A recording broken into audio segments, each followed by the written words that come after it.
তিন জিনিসের দিকে তাকালেই সওয়াব। কয় জিনিস? জোরে বলেন। এক নাম্বার আন-নাযার ইলাল মুসহাফ, কোরআনের দিকে তাকালেই সওয়াব, পড়া লাগবে না, পড়লে তো সওয়াব আছে, তাকানো মাত্রই।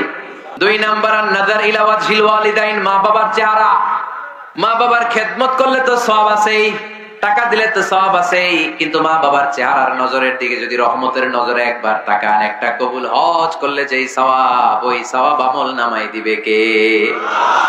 মা বাবা এমন জিনিস আমরা চিনলাম না।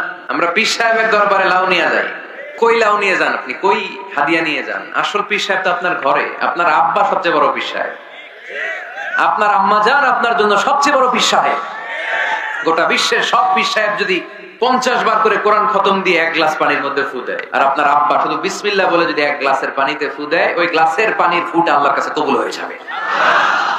তিন নাম্বার, আল্লাহর কাবা ঘরের গিলাফের দিকে যখন নজর করে তাকাবেন, 20টা রহমত নাজিল করবে কে? তাহলে এক নাম্বার কোরআনের দিকে নজর করলে সওয়াব, দুই নাম্বার মা বাবার চেহারার দিকে নজর করলে সওয়াব, তিন নাম্বার আল্লাহর কাবা ঘরের গিলাফের দিকে যখন নজর করে তাকাবেন, 20টা রহমত নাজিল করবে কে? তাহলে শ্রেষ্ঠ মসজিদ মসজিদে হারাম, শ্রেষ্ঠ মসজিদ